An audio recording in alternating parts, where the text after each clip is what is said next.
What happened is I was trying not to give into this particular emotional time and the thoughts that kept coming to my mind that were very prevalent.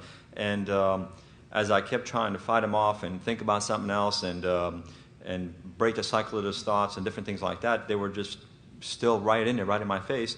And when I did see a friend of mine, what he asked me to do is actually get into the emotion of it. In other words, truly experience what was coming up.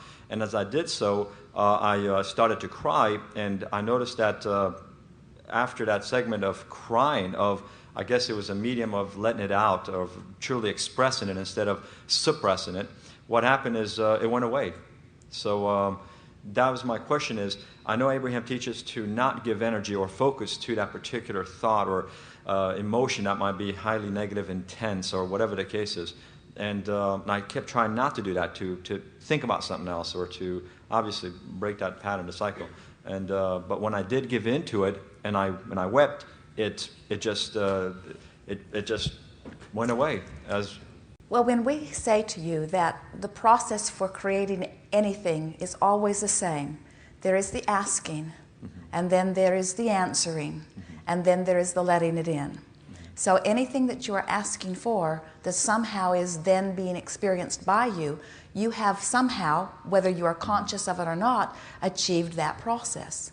Sometimes in the tearful expression, there is a releasing. In other words, when we say to you that step one is step one and step three is step three, sometimes our friends laugh because we are speaking such an obvious thing. But sometimes we think it is not as obvious to you as we would like it to be to you. And what we mean by that is when you are in the middle of a strong awareness that something that you want is not happening. In the middle of all of that angst is when your strongest wanting is born, but you are not a vibrational match to that wanting. And then as you are visiting with another, who is there, who is wanting support, to support you or to assist you. In other words, there may be a vibration within you that says help is on the way or some clarity is coming. And even in the release of the tears, you have to acknowledge that at least in that experience, you are no longer hammering away at step one. You get a sense of what we were talking about? Somehow you relaxed more into, sometimes there is a giving up. And when people talk about letting go and letting God or releasing and letting it happen, sometimes they misunderstand and think that what we are encouraging is that they let go of the desire altogether. And we would like to say to you, you cannot let go of the desire, but there are many tools to cause you to let go of the resistance. And so somehow in that process, that's what happened to you. We would not try to follow any hard and fast rules for the releasing of resistance. We would just think that it is enough to say, I felt better. And when you feel better, there is a releasing of resistance. In other words, the sensation of relief is always an indication that the blockage or resistance has stopped and that the energy is flowing again. And however you accomplish it is just fine. See, that resonates with me very well because now I understand that there are many roads to Rome. In other words, it's not, I was kind of cookie cutting it, trying to, this is the way I'm going to do it by breaking this particular pattern, but what happened is something entirely different happened and it brought the same results, which is the letting go. Anything that causes you to release and let go. And that's why we say it could be a distraction, it could be a guided meditation, it could be somebody actually training your thought, it could be you stepping into something that you've already practiced. It could be something as simple as going to a movie and being distracted from whatever it is bothering you. But the long-term effect of the shift in vibration really comes about only by your deliberate practice, your conscious, deliberate practice and choosing of a different vibration. Otherwise, because there are so many potentially activated vibrations within you that if you're not deliberately choosing them, then something else may dominate. And we want to come back around to that just a little bit here because every now and again you will meet someone. We talked about Esther meeting an old friend who easily activated within Esther a vibration of connection. And it could go that way or it could go the opposite way. In other words, you could potentially be activated into connection or into disconnection. And since there are so many people who are around you who are having all kinds of different experiences, the potential of activating something within you is quite a variable. When there is a world event where many people are simultaneously focused upon the same thing or a similar feeling, those rivers run stronger, and your attention to them is more acute, and the possibility of it activating a vibration within you is stronger. So we're really not wanting to put you in this place where you feel vulnerable about what potential vibrations could be activated in you. Instead, we would like you to practice so much your own vibration that you say, it doesn't matter what's out there. I'm the captain of my own ship. I can tell by the way I feel if I'm getting off into a direction that does not feel good, and I can always bring myself back into vibrational alignment with what feels good. And so then it's a day-by-day, moment-by-moment experience where in the same way that you don't necessarily take a very strict roadmap everywhere you go, you just figure that you'll figure it out as you go. And you make your next decision. In other words, you don't ask someone to walk before you and let you know what things you might bump into or what things you might fall off of. You just say, I'll make my own way, I'll figure it out as I go. And that's the best thing. It's what you're here to teach relative to vibration. As you are consciously aware of how this thought feels and how this thought feels, then you are aware of the vibration that is being activated. And as you teach yourself, even though this may be a dominant experience in my neighbor, in my mate, in my town, in my country, I can choose this, even though they're all doing this, and I can activate something very healthy within myself, even though it's not the dominant thing that's happening around me. And then you begin to realize that you have absolute control over your experience. And then, then the feeling of freedom is so enormous, because with that knowledge, you're able to let everybody else off the hook.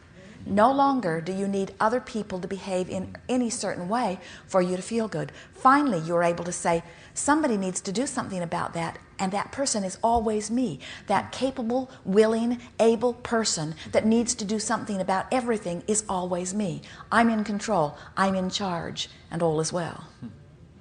Sometimes it feels in the beginning like you'd rather it was them to do it. But ultimately, you're always more satisfied when you discover it is yours to do and that you can do it.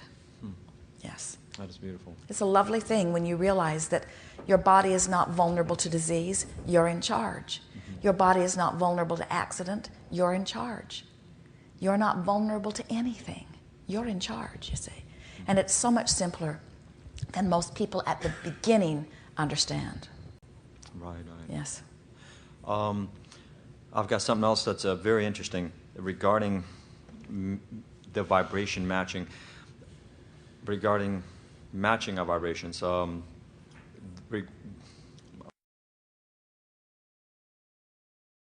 hate to go back to this incident, but of course the 9/11 incident, my brother was in one of the buildings, and as it happened, I guess because I still have a hard time understanding how so many people could be a vibrational match for that particular experience.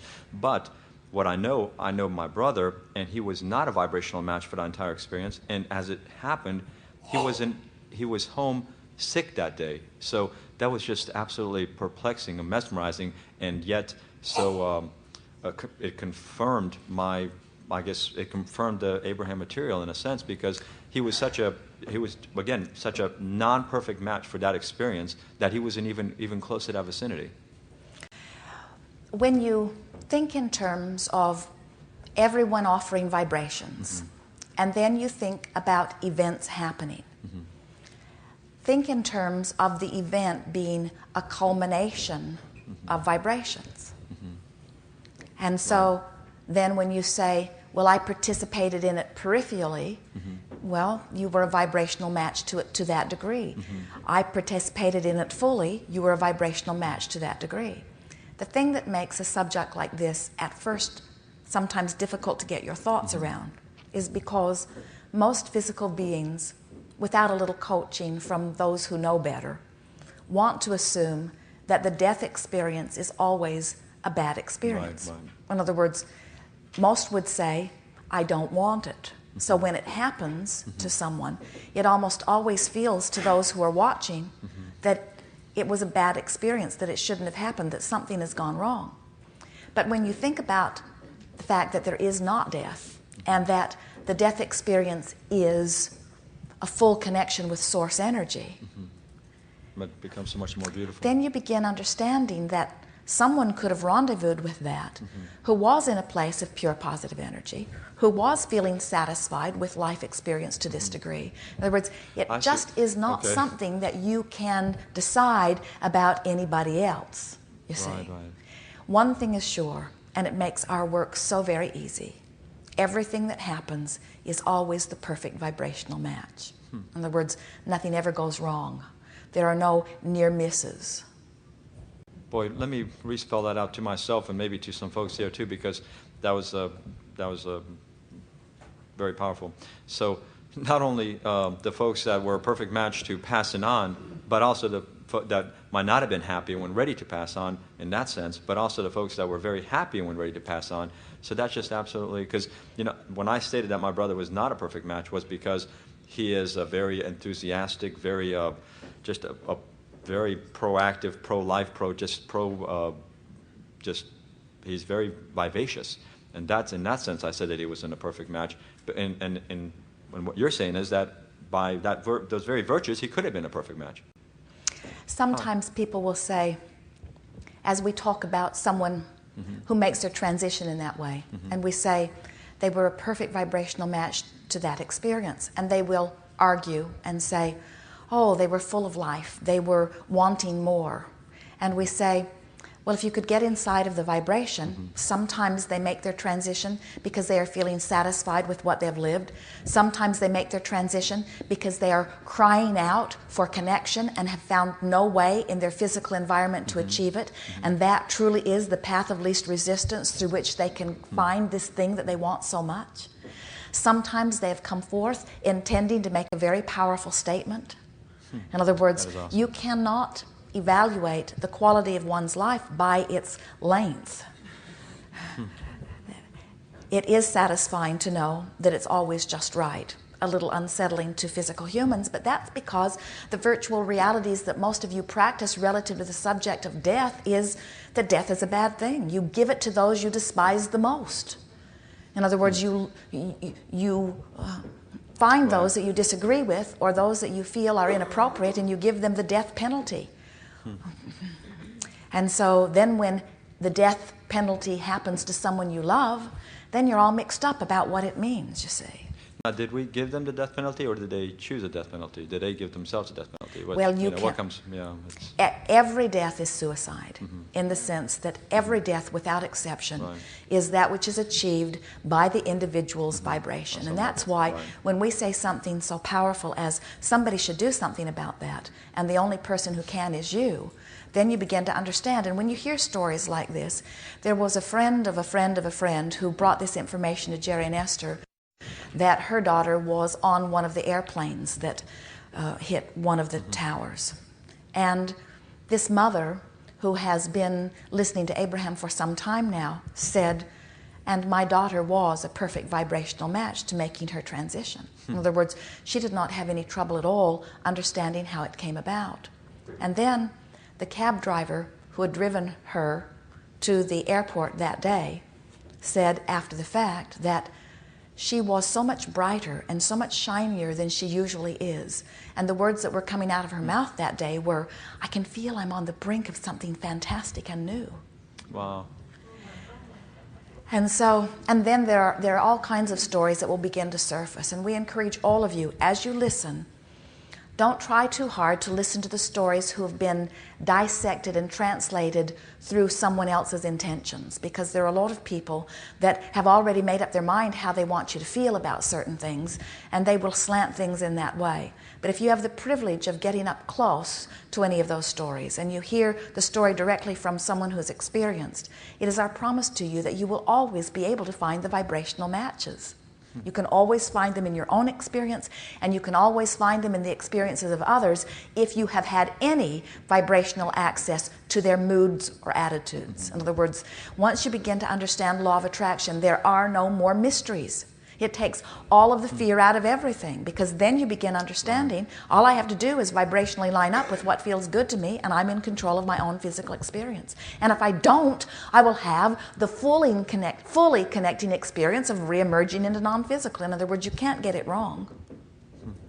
That is awesome.